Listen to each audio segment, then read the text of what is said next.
Amma ba'd, assalamu alaikum wa rahmatullahi wa barakatuh. Ny fandarina voalohany horesadrisantsika amin'ity androany ity dia mahakasika ny toeam-piainany zanak'olombelona izay miaina eto ambony tany. Raha jerentsika taona lasa, sy roa taona lasa, telo taona lasa, dimy taona lasa, dia tsy katra fa ny amafy ary ny asarotra ny fiainany zanak'olombelona. Nandalo ireo karazana fitsapana maro samihafa, ao ny tratrany aretina, ao ireo karazana loza voajanahary maro samihafa, ny ain-trano, ny loza an-dranomasina, ary ihany koa ny loza eo an-tanety, ny loza maro samihafa zay nandalo teo amin'ny fiainany zanak'olombelona. Nandalo ihany koa ny fahafatesana isan-tsokajiny, ny havana, sakaiza, ireo ray aman-dreny, ny zanaka, ny vady, ny rehetrarehetra dia nandalo an'izany ny sasany tamin'ireo mpino islamo sy ny olona rehetra teto ambony tany. Nisy ihany koa ireo nandalo tsy fahafahana amin'ny fanadinana. Misy ihany koa ireo maty eo am-piterana. Maro ireo karazana fitsapana. Manoloana an'izany indrindra no horesadresantsika amin'ity androany ity satria maro ny velon-taraina, maro ny malahelo, maro ireo karazana lasa fisainana hoe fa inona loatra re ny zavatra zay mandalo amin'izao fotoana izao. Tadio raha lasa nabavy atao anatin'ny finoana Islam fa ny fiainana eto ambony tany dia fitsapana avokoa. Na izy io fitsapana amin'ny zavatra ratsy zay nalefany Allah amin'ny fiainanao, na izy io fitsapana amin'ny zavatra tsara. Mety gaga antsika hoe moa ve tompo Allah mitsapa amin'ny zavatra tsara ihany koa? Eny, mitsapa amin'ny zavatra tsara tokoa ny tompo Allah.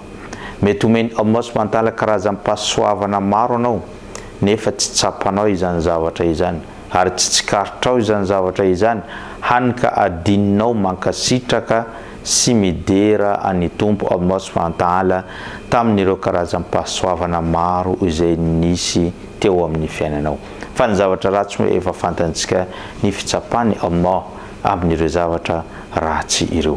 Zany indrindra na tonga ny Allah subhanahu wa ta'ala ny teny ao anatin'ny suratul mulk manao hoe izy no nanamboatra ny fahavelomana sy ny fahafatesana mba ahafahany mitsapa ny zanak'olombelona eto ambony tany, iza marina no vonina hanao an'izany hatsarana asa soa izany mba ahafahany ho afaka eo anatria ny fiainana any ankoatra. Ohatra mivaingana tamin'ny fitsapana zay nandalo tamin'ny mpaminany sallallahu alaihi wasallam dia tadidintsika fa teo amin'ny faha-enimpolo taonany zany mpaminany sallallahu alaihi wasallam zany dia nahazo zazalahy kely antsoina hoe Ibrahim. Io zanalahy kely io dia anisan'ny tiany satria efa maty avokoa ireo zanany dimy mianadahy talohan'izany zavatra izany, satria voateraka kely ny zanany lahy voalohany tamin'izy mbola tanora dia ndosy ny fahafatesana, niteraka ihany koa izy dia ndosy ny fahafatesana, niteraka ireo zazavavy ndosy ny fahafatesana avokoa. Tavela tamin'izany fotoan'izany dia zanany vavy anankiray Fatima sy ilay zanany Ibrahimu zay azony teo amin'ny faha-enimpolo taonany zany.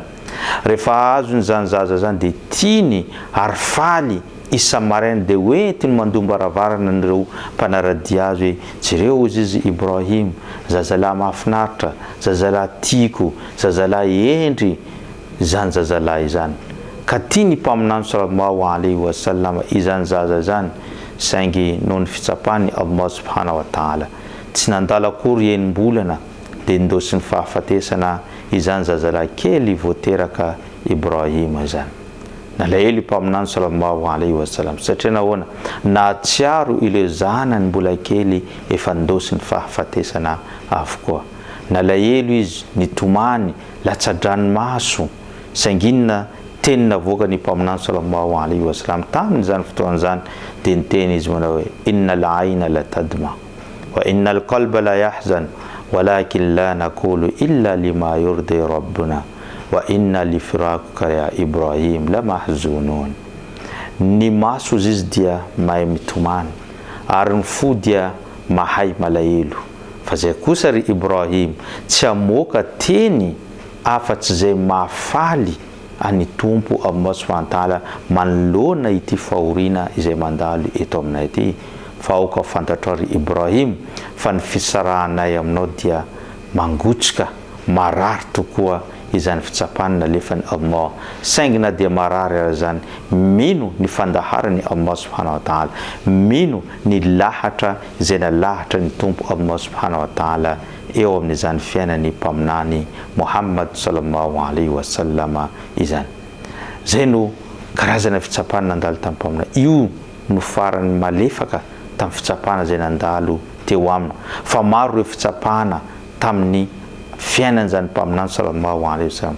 Hoantsika zay mpahay tantara mpaminany dia mahatsapa ny fitsapana maro zay nazony tamin'ireo vahoaka Quraish, zay azony tamin'ny fitoram-bato rehefa namangy an'izany tanàna Taif zany izy, nahazo ireo karazana hoe fanendrikendrena amin'ny fianakaviany sy ny tariny, no endrikendrena ny jangajanga ny vadiny tamin'izay fotoana zany.